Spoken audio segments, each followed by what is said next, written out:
엄마 이제 그만 물어봐 주세요. 전화기 너머로 들려온 아들의 목소리에는 피곤함이 묻어 있었습니다. 매달 50만 원씩 용돈을 보내주던 어머니는 그 순간 멈칫했습니다. 내가 뭘 잘못했지? 단지 생활은 괜찮은지 아이들은 잘 크는지 물어봤을 뿐인데 말이죠. 도와주면 간섭이 되고 안 도와주면 야속하다는 소리를 듣는 부모들. 혹시 여러분도 이런 고민을 하고 계신가요? 오늘은 수많은 부모님들이 겪고 있는 이 딜레마에 대해 이야기해 보려 합니다. 끝까지 보시면 가족 관계에서 정말 중요한 한 가지 진실을 발견하실 거예요. 잠깐. 영상 시작하기 전에 구독과 좋아요 버튼 꾹 눌러주세요. 여러분의 작은 클릭 하나가 더 좋은 콘텐츠를 만드는 큰 힘이 됩니다. 알림 설정까지 해두시면 새로운 영상을 놓치지 않으실 수 있어요. 자, 그럼 이야기를 시작해 볼까요? 김영희 씨는 아들 부부가 결혼한 지 3년째 되던 해부터 매달 용돈을 챙겨주기 시작했습니다. 아들은 중소기업에 다니고 며느리는 출산 후 육아휴직 중이었습니다. 손주가 돌이 지나면서 어린이집 비용, 분유값, 기저귀값이 만만치 않아 보였죠. 젊은 부부가 허리띠를 졸라매며 사는 모습이 영희 씨에게는 마음이 아팠습니다. 우리 때는 더 어렵게 살았지만 그래도 요즘 애들은 우리보다 더 힘들어 보여. 집값은 천정부지고 물가는 오르고. 부모가 도와줄 수 있을 때 도와줘야지. 영희 씨의 남편 역시 같은 생각이었습니다. 노후 자금이 넉넉한 편은 아니었지만 그래도 매달 50만 원 정도는 아들 부부에게 보탤 수 있었습니다. 처음 몇 달간은 모든 게 좋았습니다. 아들은 고맙다며 연락을 자주 했고 며느리도 명절 때마다 정성껏 준비한 선물을 보내왔습니다. 영희 씨는 뿌듯했습니다. 역시 부모 역할을 제대로 하고 있구나. 하지만 시간이 지나면서 영희 씨의 행동에 미묘한 변화가 생겼습니다. 용돈을 보낼 때마다 자연스럽게 질문이 따라왔습니다. 이번 달 생활비는 좀 괜찮아? 혹시 부족한 건 없고? 애 분유는 비싼 거 먹이는 거 맞지? 요즘 워낙 가짜가 많다던데. 어린이집은 잘 다니니? 선생님들이 아이를 잘 봐주는 것 같아. 영희 씨로서는 당연한 관심이었습니다. 돈을 주는 김에 아이들 형편도 알아보고 손주 근황도 챙기는 것. 그게 뭐가 문제겠습니까? 그런데 어느 날부터 며느리의 전화 목소리가 달라졌습니다. 예전처럼 편하게 웃으며 이야기하던 모습은 사라지고 형식적인 대답만 돌아왔습니다. 네, 괜찮아요.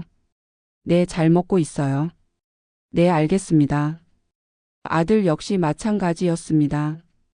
영희 씨가 조금만 생활에 대해 물어봐도 엄마 우리 알아서 할게요 라는 대답이 돌아왔습니다. 그 목소리에는 살짝 날이 서 있었습니다. 영희 씨는 혼란스러웠습니다. 내가 뭘 잘못했지? 그저 걱정되어서 물어본 건데. 결정타는 명절 저녁 식사 자리에서 터졌습니다. 영희 씨가 며느리에게 요즘 애 교육은 어떻게 시키고 있어? 우리 때는 말이야. 라고 말을 꺼내는 순간 며느리는 정중하게 웃으며 자리를 피했습니다. 그날 밤 아들이 조심스럽게 어머니를 찾아왔습니다. 엄마, 저희 도와주시는 거 정말 감사해요. 그런데 솔직히 말씀드리면 요즘 마누라가 좀 힘들어해요. 용돈 받는 것도 고맙지만 그 뒤에 따라오는 질문들이 부담스럽대요. 마치 용돈을 받는 대가로 저희 생활을 보고해야 하는 것 같다고. 영희 씨는 그 말에 크게 상처받았습니다. 내가 그런 의도로 물어본 게 아닌데. 그냥 걱정돼서 관심 있어서 물어본 건데 말이야. 알아요, 엄마. 근데 받는 입장에서는 그게 간섭처럼 느껴진다고요. 어쩔 수 없나 봐요. 그날 이후 영희 씨는 깊은 고민에 빠졌습니다. 도와주는 것도 잘못이 되는 세상. 부모의 마음을 어떻게 표현해야 할까요? 영희 씨는 남편과 진지한 대화를 나눴습니다. 여보, 우리 이제 용돈 주는 거 그만둘까? 계속 주면 우리 간섭한다고 생각하는 것 같아. 남편은 한참을 고민하다 답했습니다. 그런데 우리가 안 주면 애들이 어떻게 살겠어? 요즘 젊은 사람들 벌이로 애 키우고 살기 힘들다잖아. 그 말도 맞았습니다.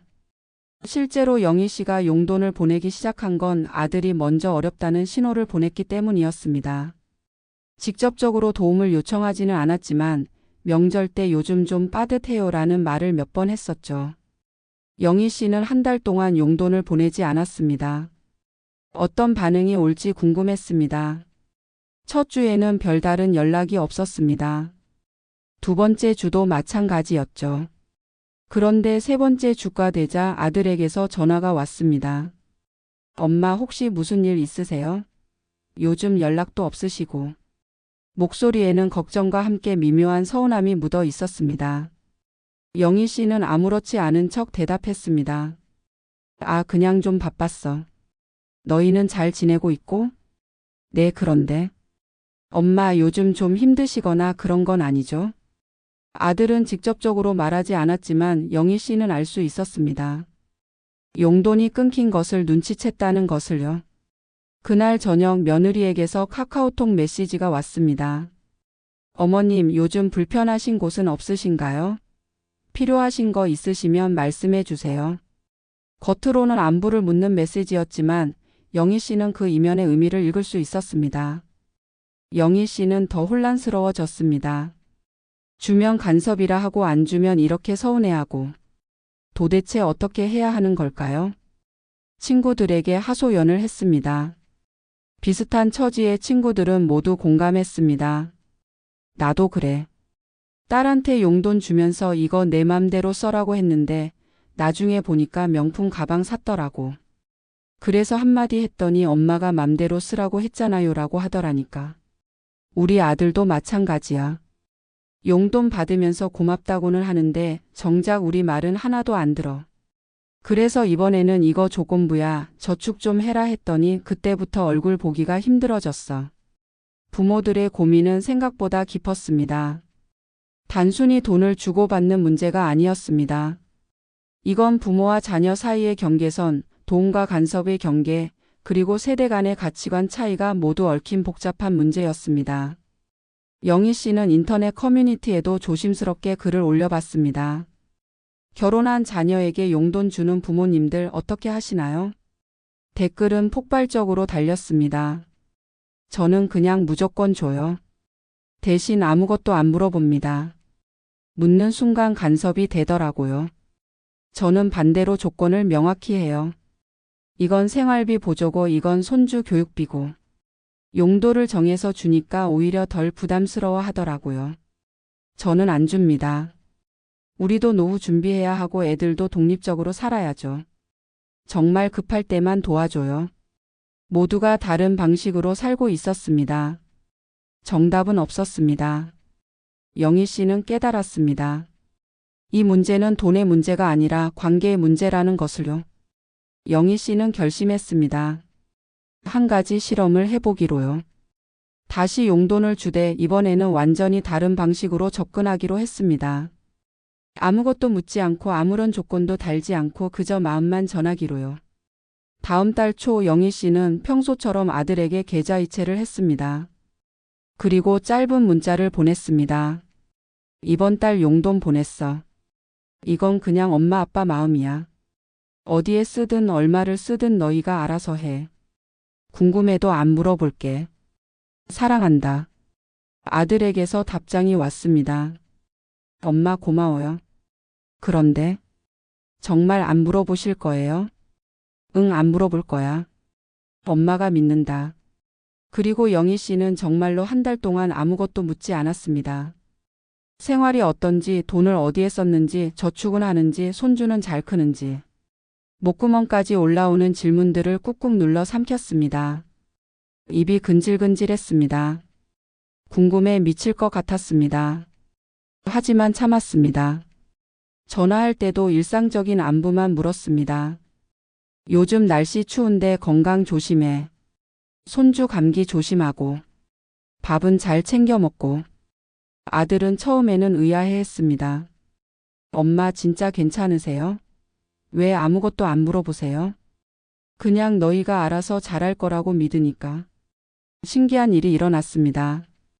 2주가 지나자 아들이 먼저 전화를 걸어왔습니다. 엄마, 이번에 보내주신 돈으로 애 옷 좀 샀어요. 겨울 패딩인데 세일하길래. 그리고 나머지는 저축했어요. 영희 씨는 물어보지도 않았는데 아들이 먼저 이야기를 꺼낸 것입니다. 그래, 알아서 잘 쓰네. 옷 예쁘게 샀어? 네, 애가 진짜 좋아해요. 다음에 입히고 사진 보내드릴게요. 3주째가 되자 며느리에게서 전화가 왔습니다. 어머님, 저번에 주신 돈으로 남편이랑 외식도 하고 왔어요. 오랜만에 둘이서 데이트하니까 좋더라고요. 감사해요. 며느리의 목소리는 예전처럼 밝고 편안했습니다. 억지로 예의를 갖추는 목소리가 아니라 진심으로 고마워하는 목소리였습니다.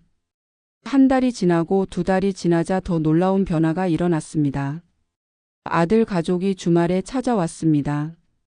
예전에는 명절이나 특별한 날에만 왔는데 이제는 아무 이유 없이 그냥 보고 싶어서 온다고 했습니다. 며느리는 영희 씨 옆에 편하게 앉아 이런저런 이야기를 나눴습니다. 시어머니와 며느리가 아니라 친한 선배와 후배처럼요. 어머님, 솔직히 말씀드리면 예전에는 용돈 받는 게 좀 부담스러웠어요. 받으면 뭔가 보고를 해야 할 것 같고 어머님이 원하시는 대로 살아야 할 것 같고. 그런데 요즘은 진짜 그냥 마음으로만 받아요. 간섭이 아니라 응원처럼 느껴져요. 영희 씨는 그제야 알았습니다. 자신이 바꿔야 했던 건 돈을 주는 방식이 아니라 돈을 준 이후의 태도였다는 것을요. 영희 씨의 변화는 서서히 가족 전체에 긍정적인 영향을 미쳤습니다. 가장 큰 변화는 아들 부부가 스스로 선택하고 책임지는 모습을 보이기 시작했다는 것입니다. 어느 날 아들이 전화를 걸어왔습니다. 엄마, 저희가 이번에 큰 결정을 했어요. 마누라가 복직하기로 했어요. 그래? 좋은 일이네. 그런데 애는 누가 봐? 어린이집을 좋은 데로 알아봤어요. 처음에는 걱정도 많이 했는데 우리끼리 많이 이야기하고 결정했어요. 예전 같았으면 영희 씨는 이렇게 말했을 겁니다. 애가 아직 어린데 벌써 어린이집을 보내? 엄마가 좀 더 봐주는 게 낫지 않아? 요즘 어린이집 사고도 많다던데. 하지만 이번에는 달랐습니다. 너희가 잘 생각해서 결정한 거니까 엄마는 응원할게. 힘든 일 있으면 언제든 이야기하고. 고마워요, 엄마. 엄마가 믿어주시니까 저희도 더 신중하게 결정하게 되는 것 같아요. 또 다른 변화는 의사소통의 질이 달라졌다는 것입니다. 예전에는 영희 씨가 일방적으로 질문하고 아들 부부가 형식적으로 대답하는 구조였습니다. 하지만 이제는 아들 부부가 먼저 이야기를 꺼내고 영희 씨는 경청하고 공감하는 역할을 맡았습니다. 엄마, 요즘 애 키우면서 이런 고민이 있어요. 그래? 그럼 이런 방법은 어떨까? 아, 그 방법 좋네요. 한번 해볼게요. 조언을 강요하는 것이 아니라 필요할 때 제안하는 것. 그 차이가 관계를 완전히 바꿔놓았습니다. 명절 분위기도 달라졌습니다. 예전에는 명절만 되면 며느리가 긴장하는 게 느껴졌습니다. 시댁 식구들 앞에서 말 한마디 한마디 조심하고 늘 눈치를 보던 모습. 그런데 이제는 편하게 웃고 떠들었습니다. 어머님, 제가 이번에는 이 음식 만들어 볼게요. 요즘 요리 유튜브 보면서 연습했거든요. 그래? 그럼 엄마가 도와줄까? 네, 같이 하면 더 좋죠. 부엌에서 시어머니와 며느리가 나란히 서서 음식을 만드는 모습. 어색함 없이 자연스럽게 대화를 나누는 모습. 영희 씨는 행복했습니다. 하지만 이 변화가 쉬웠던 것은 아닙니다. 영희 씨는 여전히 매일매일 자신과의 싸움을 했습니다. 아들 부부가 잘못된 선택을 하는 것 같을 때, 손주 교육 방식이 마음에 들지 않을 때, 돈을 어디에 쓰는지 궁금할 때. 하지만 그때마다 스스로에게 상기시켰습니다. 참자. 믿자. 그들의 인생은 그들의 것이다. 나는 그저 옆에서 응원하는 사람일 뿐이다. 어느 날 영희 씨는 일기장에 이렇게 적었습니다. 오늘 아들이 전화해서 엄마, 요즘 엄마랑 이야기하는 게 제일 편해요라고 했다. 예전에는 내가 엄마 역할을 제대로 하려고 애쓸수록 아들은 멀어졌는데 이제는 내가 한 발 물러서니 아들이 먼저 다가온다. 이게 바로 사랑의 역설이구나. 영희 씨의 이야기를 듣고 같은 고민을 하던 친구가 물었습니다. 그래서 너는 이제 완전히 간섭 안 하는 거야? 애들이 잘못된 선택을 해도? 영희 씨는 잠시 생각하다 대답했습니다. 아니, 그건 아니야. 나도 여전히 부모야. 애들이 정말 위험한 선택을 하려고 하면 당연히 말려야지. 하지만 그건 간섭이 아니라 보호야. 차이를 알아야 해. 차이가 뭔데? 간섭은 내 기준을 강요하는 거고 보호는 객관적인 위험에서 지켜주는 거야. 예를 들어 아들이 사기를 당할 뻔했을 때는 내가 나섰어. 그건 보호니까. 하지만 아들이 내 취향과 다른 옷을 입는다고 해서 그건 별로다 하고 간섭하지는 않아. 그건 그들의 선택이니까. 또 다른 친구가 물었습니다. 그럼 용돈은 계속 주는 거야? 응. 하지만 이제는 우리 형편을 먼저 생각해. 예전에는 무리해서라도 줬는데 이제는 우리가 줄 수 있는 만큼만 줘. 그리고 아들한테도 솔직하게 말해. 이번 달은 엄마 아빠가 좀 어려워서 적게 보낼게 이렇게. 그랬더니 아들이 오히려 엄마 아빠 노후 자금 먼저 챙기세요라고 하더라고. 관계가 건강해지자 오히려 더 솔직하고 현실적인 대화가 가능해진 것입니다. 영희 씨는 이제 확신합니다. 가족 간의 도움은 계속되어야 하지만 그 도움이 관계를 해치지 않으려면 몇 가지 원칙이 필요하다는 것을요. 첫째, 도움에는 조건을 달지 않는다.